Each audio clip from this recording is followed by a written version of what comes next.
Assalamualaikum. Sebuah kisah kali ini diceritakan oleh salah seorang kenalan. Namanya Anita, berusia 24 tahun.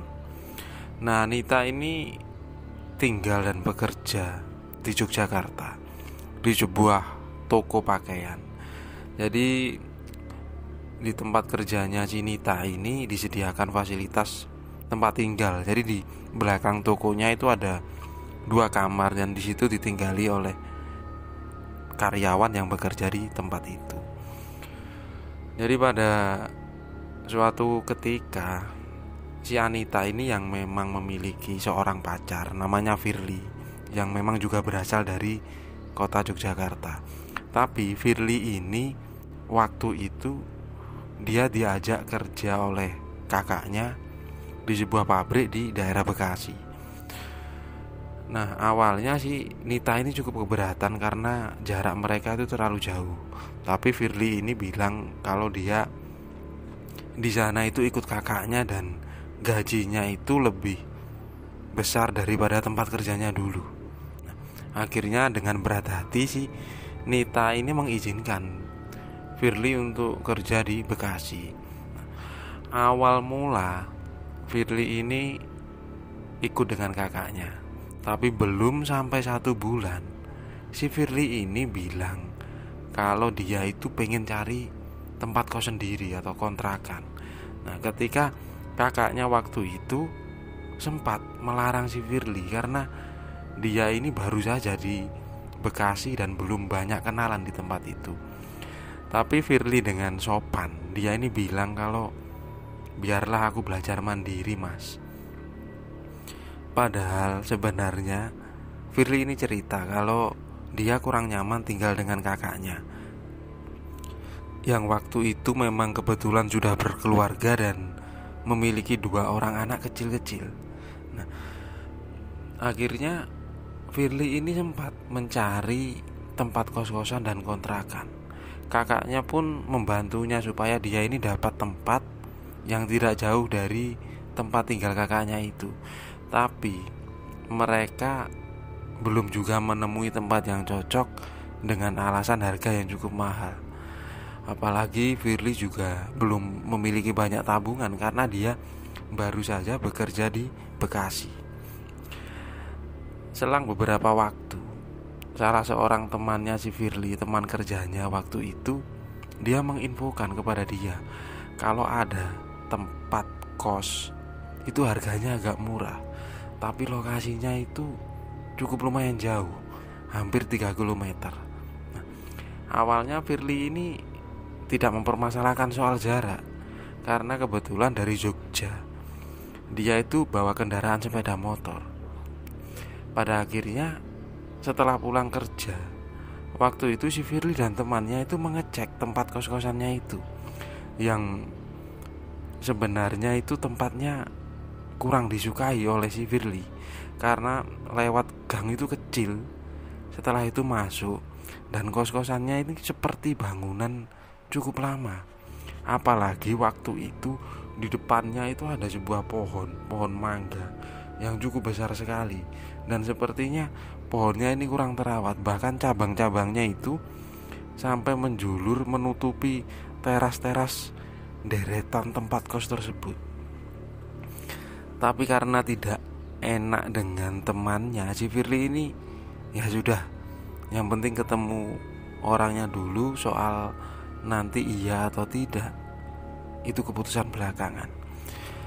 Setelah menunggu cukup beberapa lama, akhirnya Firly dan temannya ini bertemu dengan pemilik kos tersebut, yang memang si pemiliknya ini mengenal cukup dekat dengan temannya si Firly itu. Karena menurut cerita temannya Firly ini dulu punya saudara yang ngekos di tempat itu lumayan lama, jadi dia itu sering main ke tempat itu. Akhirnya sedikit cerita dari pemilik kosnya kalau memang tempat kosnya ini ada 8 kamar. Karena mungkin tempatnya agak jauh dari jalan umum, jadi tempatnya ini kurang diminati orang. Tapi waktu itu beliau bercerita kalau dari 8 kamar tersebut ada 2 kamar yang sudah ada penghuninya.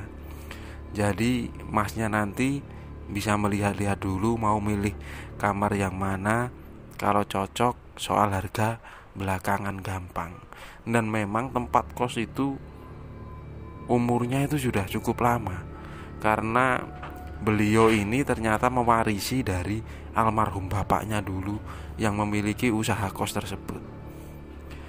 Nah, karena si Firly ini juga bingung, sudah benar-benar tidak nyaman tinggal ikut kakaknya.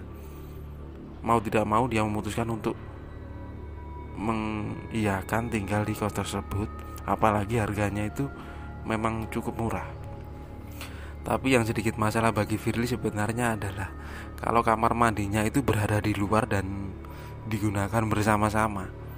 Jadi kalau dia sempat berpikir kalau malam itu pengen ke kamar mandi, jadi dia harus keluar tempat kosnya dulu atau keluar kamarnya.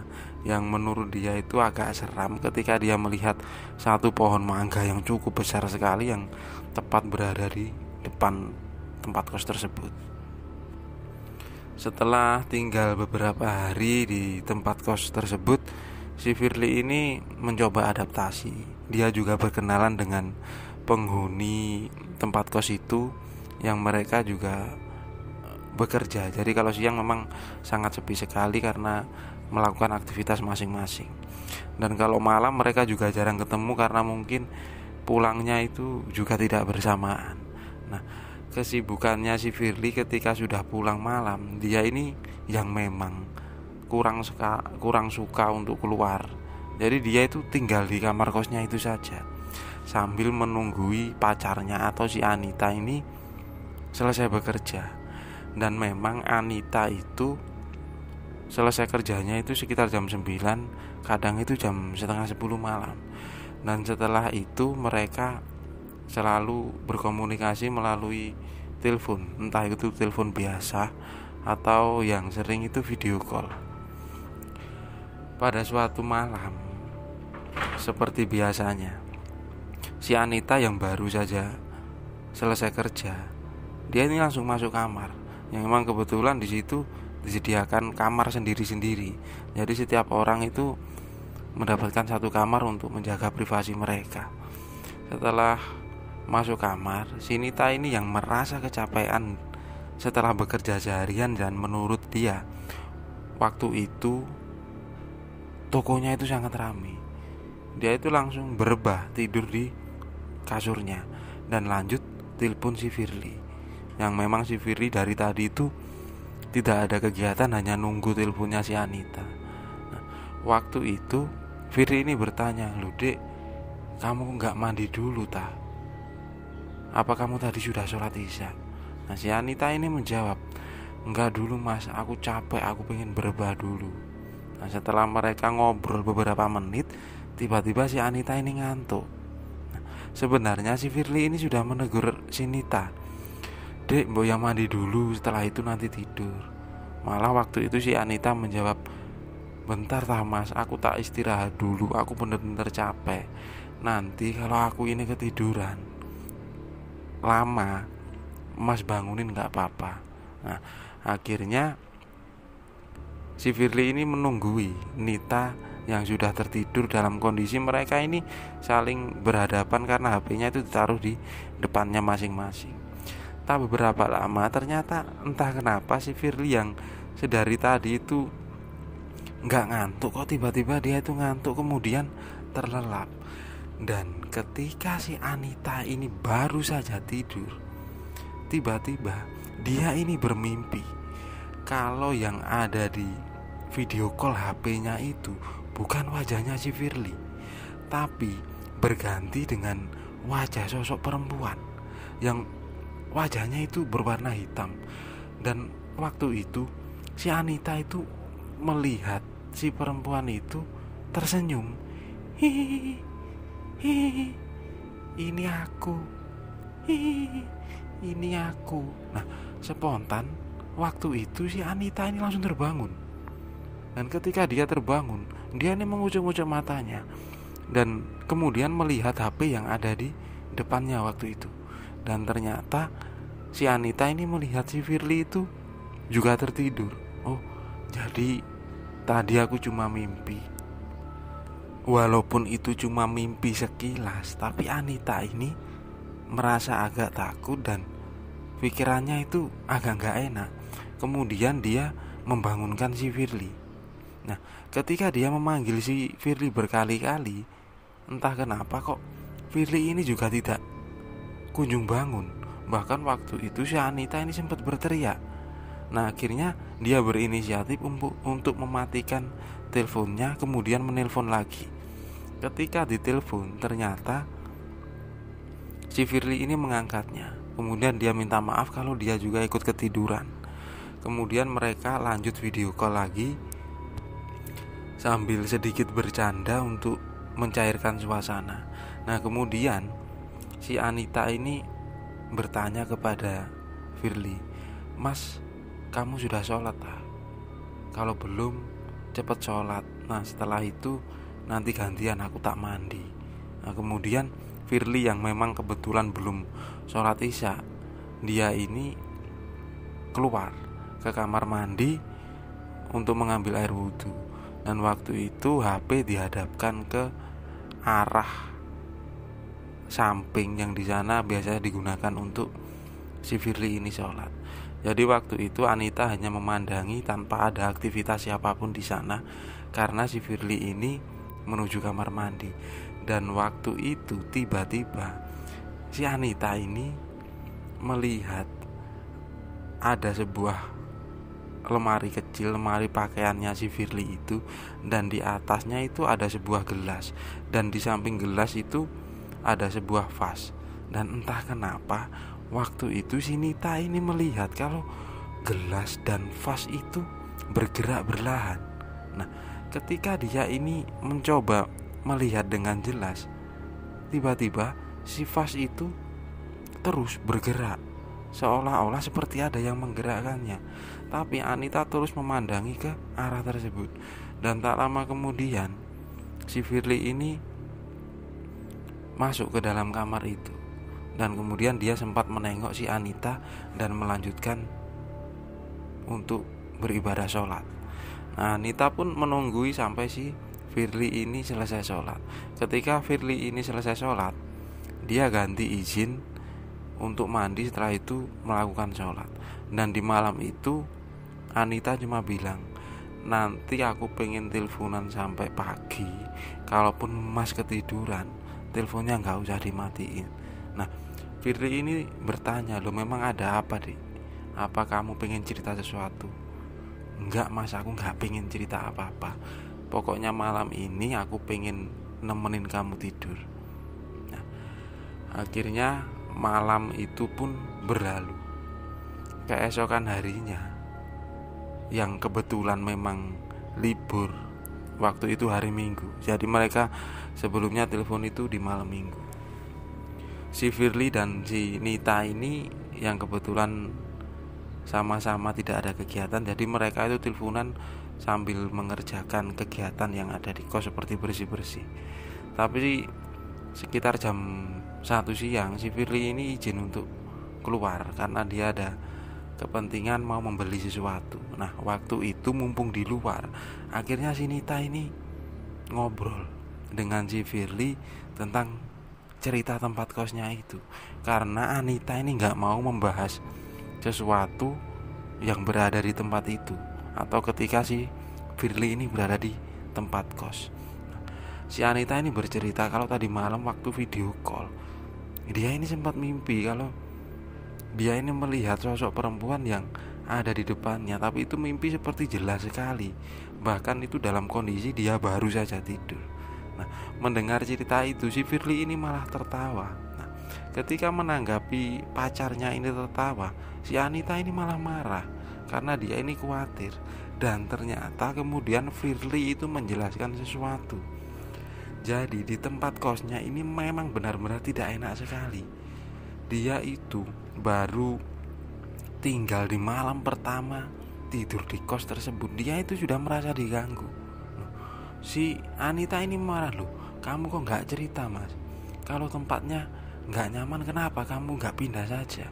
Nah, Firly kemudian bilang kalau uangnya itu belum cukup untuk cari tempat kos yang lebih layak. Nah, si Anita ini akhirnya ya sudah, pakai uangku, yang penting kamu keluar dari tempat itu, kamu cari tempat yang lebih dekat, lebih nyaman. Yang penting kamu itu kalau habis kerja bisa istirahat, bukannya malah diganggu.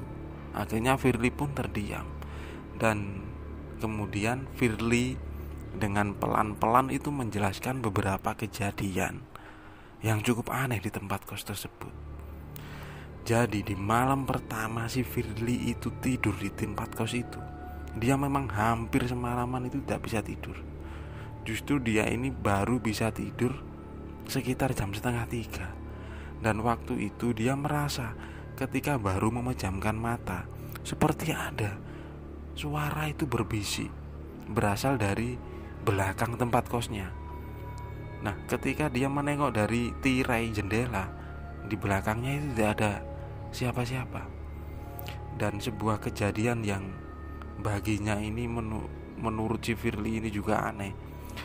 Pada waktu dia pulang kerja, dia ini melihat ada sosok seperti perempuan yang berdiri di depan kamar mandi. Nah, dia ini awalnya mengira kalau perempuan itu merupakan istri dari salah satu penghuni tempat kos tersebut. Tapi waktu itu ketika dia menyapa sosok perempuan itu, si perempuan ini tidak menjawab. Justru kemudian dia masuk ke kamar yang sebelah kamarnya Firly, yang waktu itu seingatnya Firly kalau kamar itu tidak ada penghuninya. Dan keesokan harinya dia ini bertanya kepada salah satu penghuni kos di sana. Dan pada waktu itu si penghuni kosnya ini bilang kalau semalam dia itu keluar sama istrinya ke tempat mertuanya. Jadi waktu itu dia tidak balik ke kos. Nah, akhirnya si Firly ini merasa tidak enak, dan terjadi sesuatu yang bagi Firly ini benar-benar mengganggu. Yang waktu itu ketika dia ini habis selesai sholat isya, si Firly ini kemudian mengaji. Nah, ketika dia baru saja mengaji, tiba-tiba lampu kamarnya itu mati. Nah, si Firly pun kemudian keluar untuk mengecek apakah yang lain juga mati. Ternyata hanya lampu kamarnya si Firly itu. Dan tak beberapa lama tiba-tiba lampunya itu nyala lagi. Dan akhirnya si Firly memutuskan untuk ya sudah, gak usah ngaji, aku sholat saja, yang penting aku gak mengganggu mereka. Mungkin aktivitasku mengganggu beberapa penghuni yang mungkin lebih dulu tinggal di tempat ini. Dan setelah mendengar cerita tersebut, si Anita ini yang merasa khawatir. Akhirnya dia ini memaksa agar si Firly keesokan harinya harus cari tempat kos, dan dia harus tetap pindah dari situ atau mencari tempat yang lebih dekat dari tempat kerjanya. Karena si Nita ini terus memaksa, akhirnya si Firly pun berinisiatif untuk pindah dari tempat itu. Walaupun dia tinggal di tempat kosnya itu belum ada 2 minggu. Dan ketika si pemilik kos ini bertanya tentang alasannya, si Firly ini hanya menjawab kalau dia akan tinggal di tempat kos bersama temannya yang baru saja mendapatkan tempat kos agak luas dan itu dekat dengan tempat kerjanya. Tapi bapak kosnya ini seolah-olah beliau mengerti sesuatu, karena beliau waktu itu hanya tersenyum dan meminta maaf kepada si Firly. Maaf mas, kalau tempat kos saya gak nyaman dan banyak yang ganggu. Saya juga sadar entah kenapa kok tempat kos saya ini jarang ada yang betah. Dan ketika si Firly ini membayar penuh uangnya yang memang disepakati di akhir bulan, bapak tersebut hanya mengambil separuhnya saja. Sesuai dengan 2 minggu sih Firly tinggal di tempat kos tersebut. Dan itulah kisah tentang tempat kos yang cukup lumayan angker lah di daerah Bekasi. Dan sesuatu yang aneh yang muncul di layar HP ketika si Firly dan si Anita itu waktu itu video call. Walaupun itu hanya dalam sekilas mimpinya si Anita.